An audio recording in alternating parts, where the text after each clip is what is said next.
So here's a guy who's under indictment, out on bail, saying, I'm authorizing them to violate local law. The mayor is not allowed to do that. Just to be clear, the mayor has no power to say violate local law any more than, Tim, you and I saying that.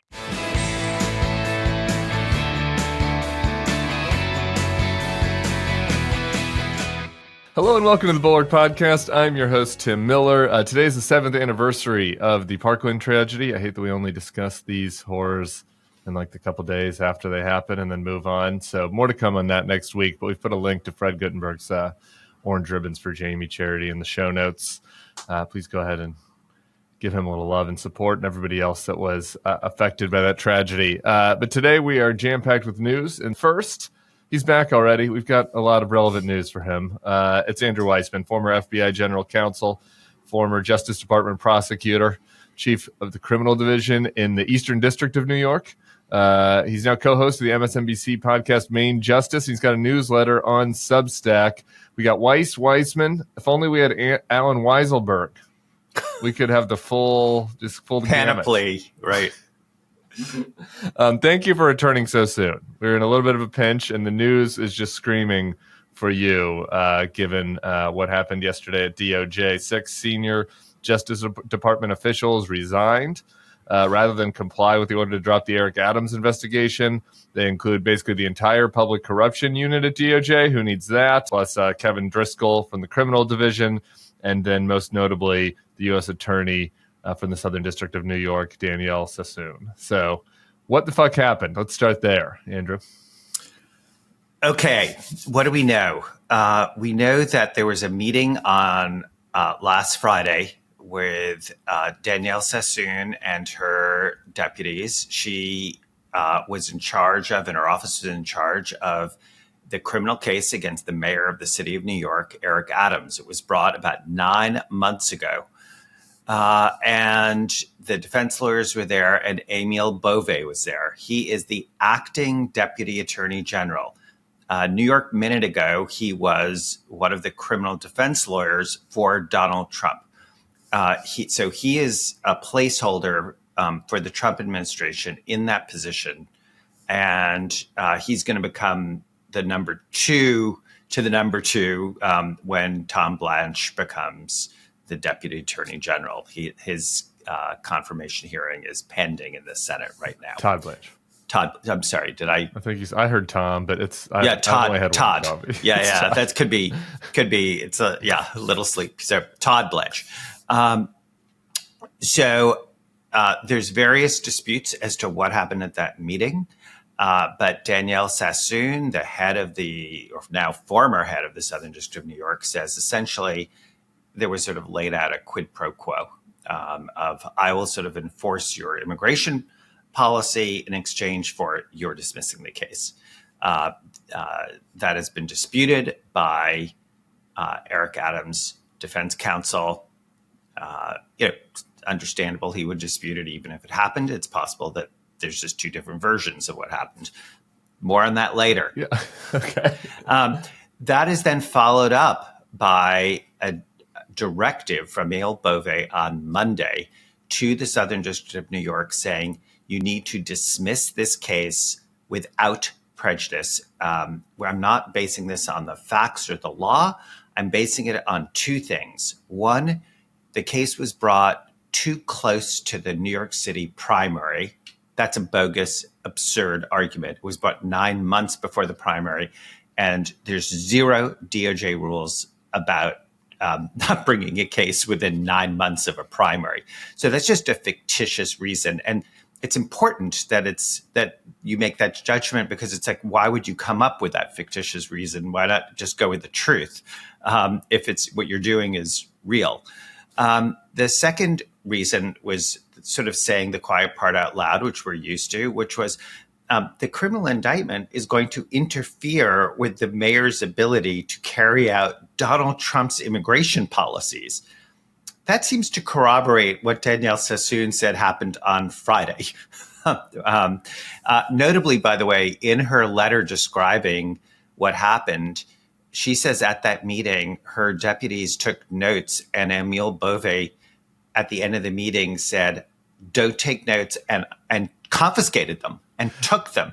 Again, why would you possibly care about somebody taking notes, which people do all the time, if nothing was being said that you in any way thought was improper? It was the most remarkable part of a remarkable letter. I mean, it's like this 3-page letter, and then she ducks into footnote number 1. Like, oh, by the way, Yeah. Mr. Bove admonished a member of my team who took notes during that meeting and directed the collection of those notes at the meeting's conclusion. It's like, this is why you always read the footnotes. That's what the good stuff is happening. It's funny. I always tell my law students I teach at a law school, I always say, read the footnotes. That's where the people say, oh, yeah, by the way, here's a little factoid that tells you what's going on. Notably, the case that the direction from Emil Bove to the Southern District of New York was to dismiss the case without prejudice, meaning that, as everyone has talked about, there's a sort of Damocles hanging over Eric Adams' head, or as I like to say, a choke collar. And you've already seen the effects of that choke collar, which is it has been widely reported that on Monday, which feels like a million years ago, but just this past Monday, Eric Adams met with his entire leadership team, every senior agency head and their general counsels, and said, do not speak ill of Donald Trump. Mr. Trump. And then second, yesterday, he said, I'm going to allow ICE agents into local prisons like Rikers to effectuate immigration arrests. That is in violation of local law.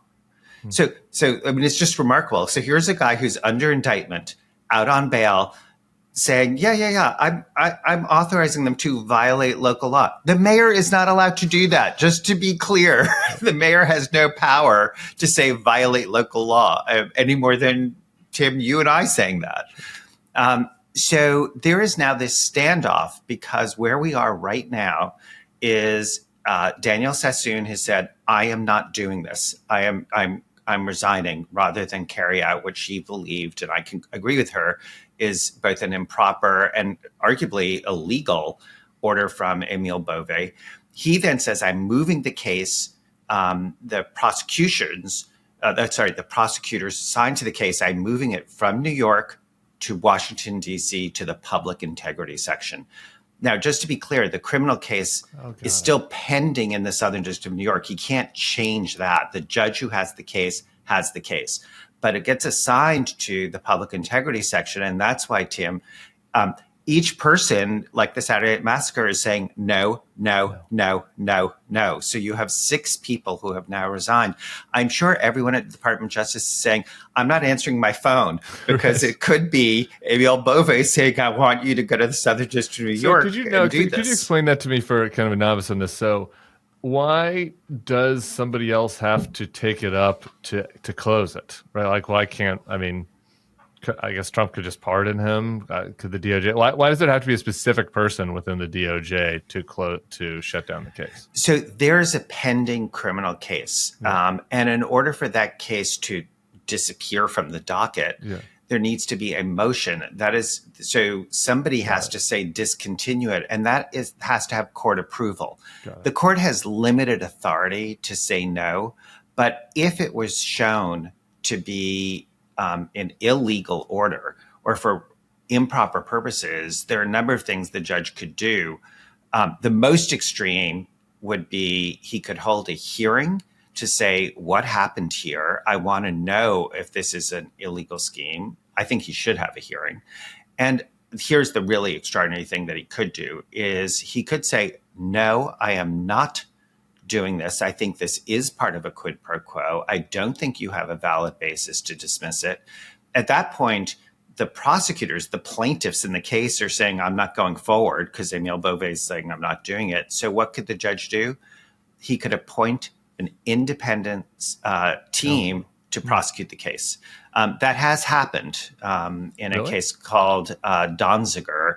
A colleague of Judge Ho, Lewis Kaplan, whom some of your listeners may remember, he had the E. Jean Carroll case that was where there were 2 separate verdicts in favor of E. Jean Carroll, and he was the judge who oversaw that case. So in a separate case, he actually appointed a special prosecutor to go forward with a case which he thought was meritorious. So, I mean, but couldn't Bove or Blanche just withdraw the prosecution? Couldn't they take on? I mean, but they have to be confirmed, I guess.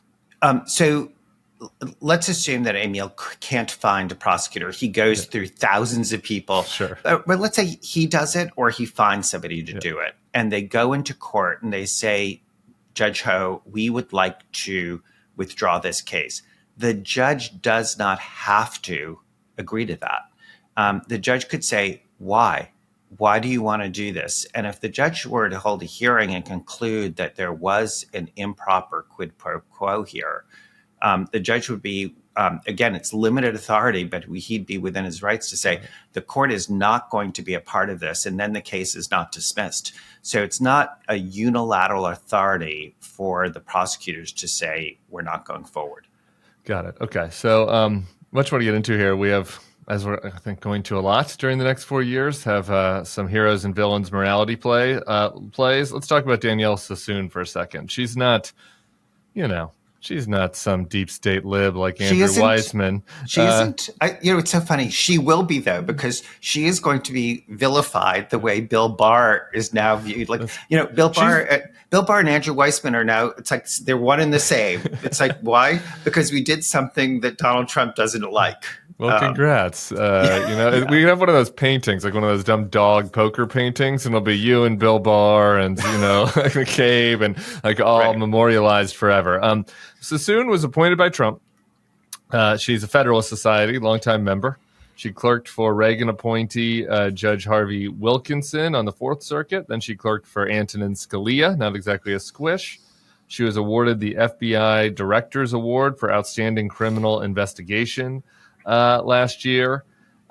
This is, again, like, this is not, I guess, let's put it this way.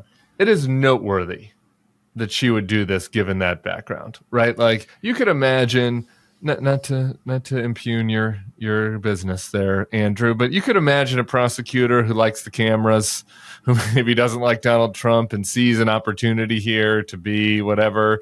Like, you could imagine somebody making that political choice. Like this is not it. Like, this is somebody that has been a down the line, by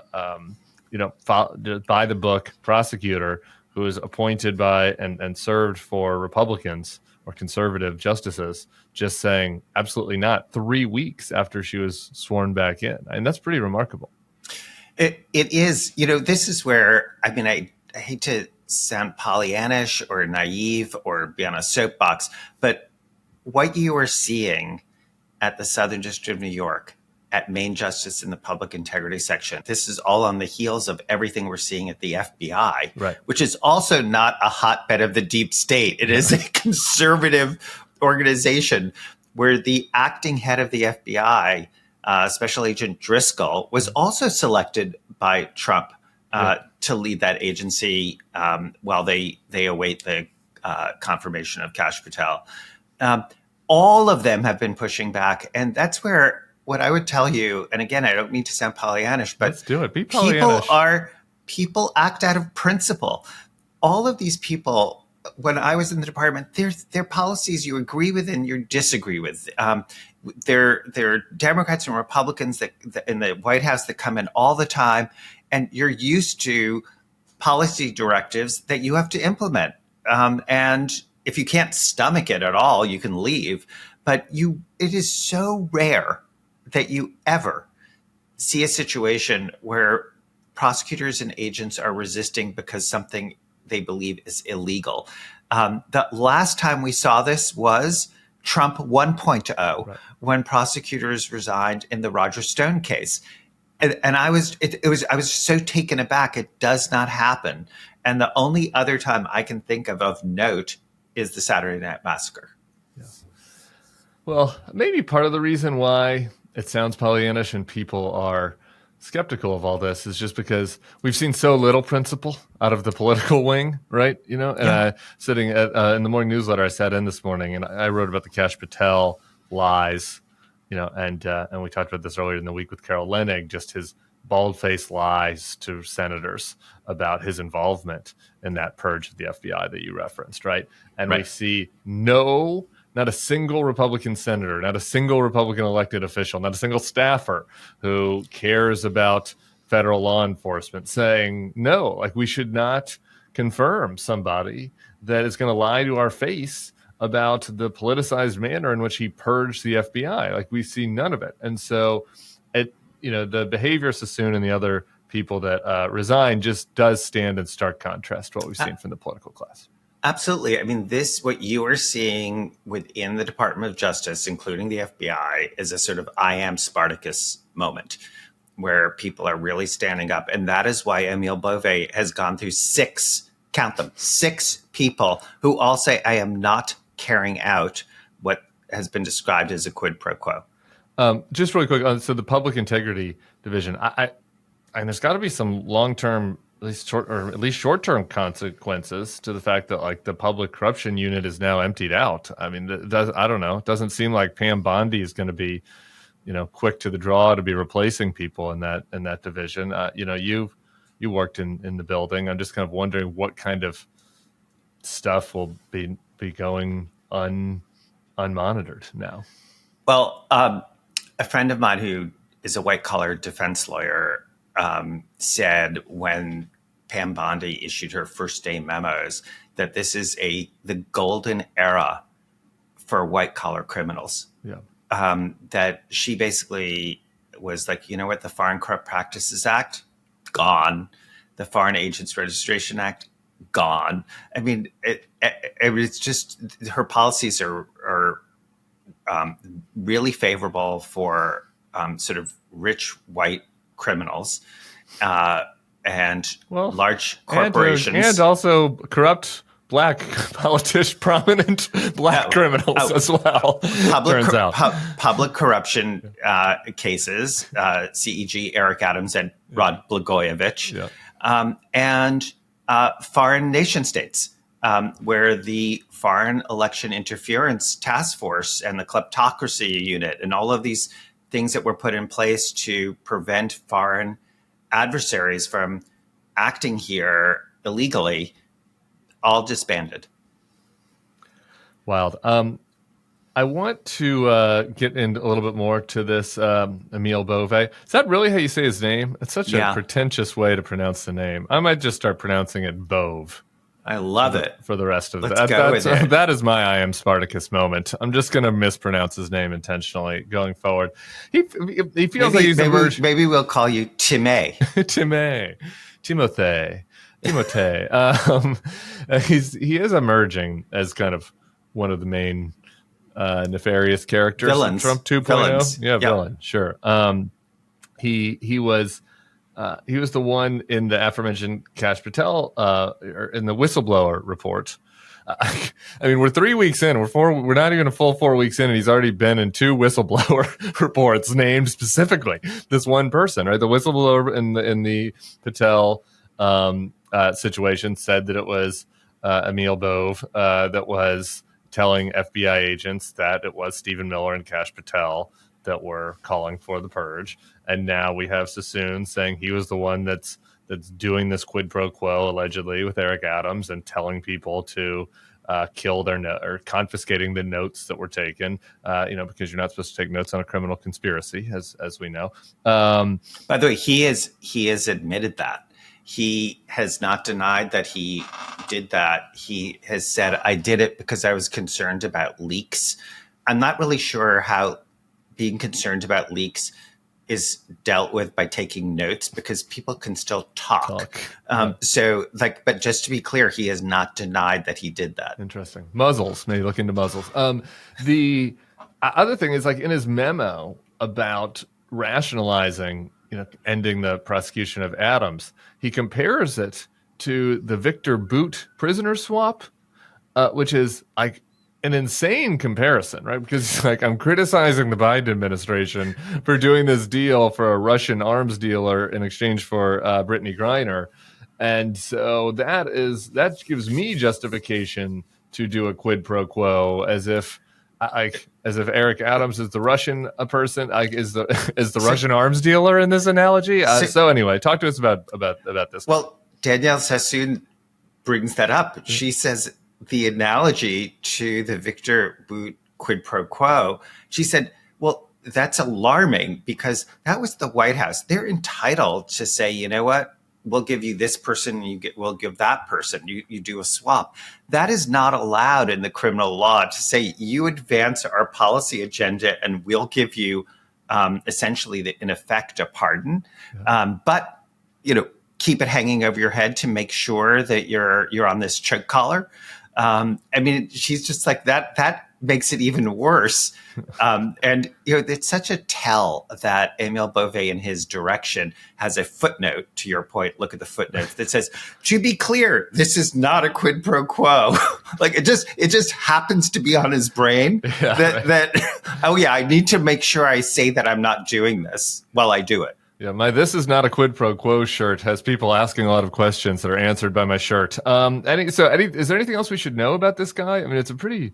Yes, there is. So another thing that has been reported is that he, according to the New York Times, after the Trump election, met personally with Eric Adams to work out the strategy that Eric Adams should use in meeting with Donald Trump in order to undermine the DOJ case. So this is the person who's the number two at the Justice Department figuring out how to undermine their own case, which smacks of sort of obstruction. You want to talk about sort of potential obstruction of justice. I mean, that is unbelievable to be meeting with the defendant to talk about what's the strategy to make it look sort of good and put the packaging on this and lipstick on a pig. Crazy. I'm blown away by the depoliticized Justice Department. They really are just going right by the book. All right. Lastly, so what now? I mean, this is one case, right? But it certainly is indicative of sort of what's to come for the Trump 2.0 Justice Department. Yeah. So let me just address what I think can happen in this particular case. Okay. There are a number of things. One is the thing that's never going to happen, which is the Senate could actually do something because they do have the Todd Blanche nomination before them. So they could actually call him back. They could investigate all of these things that are pipe dreams because, as you said, they have no backbone and they're not doing anything. So that's one. Two, and I think much more realistic, is that Judge Ho is going to have a hearing. That is the judge overseeing the case. And that could be really explosive. And he could require Emil Bove to appear to talk about what's going on. Three, Kathy Hochul, the New York State governor, has the authority to remove the mayor.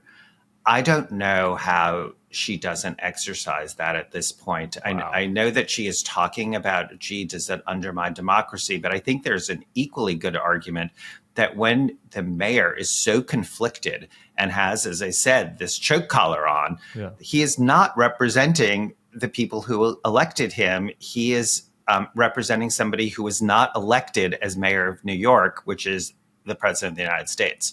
And he is also directing ICE and his people to violate local law. So she has sort of every reason to say it actually upholds democracy to say there needs to be a new election because this person cannot be operating in an unconflicted way. So those are three things. I also think you're going to see, and this is sort of, in my little nerdy world, I think with respect to lawyers, I think you're going to see complaints in the bar with respect to Emil Bove's license, because there'll be allegations about what he is doing and the impropriety of it. And the bar associations that are supposed to oversee us and have done a pretty good job with respect to people like Rudy Giuliani, for instance, I think you're going to see some action there. Again, I know that's sort of a small bore in terms of democracy writ large, but in terms of my little profession, it's kind of nice to see people policing themselves. Just really quick, last thing on that. What are the other U.S. attorneys thinking right now. I mean, it has to have also impact on recruitment, on other people's in their jobs. I don't know. Well, widespread support. Everyone, Persistent. every single person I know within and alums of within the FBI, outside of the FBI, Justice Department, everybody is fully supportive. I think that is why you were seeing so many people resign. So I don't know how Pam Bondi and Todd Blanche and Emil Bove go forward leading this organization. I mean, you need a certain number of horses to pull a wagon along, right. And there is widespread revolt. And just to be clear, it's not just because of policy; it's because of these people are trained to adhere to the rule of law. Well, thank you so much for pinch hitting today, Andrew. It's good to see you again twice this month. It feels like we're going to get to hang out a lot, unfortunately, going forward. So very much appreciate it. Everybody check out his Substack and his podcast, Main Justice. We'll be seeing you soon. Okay, take care.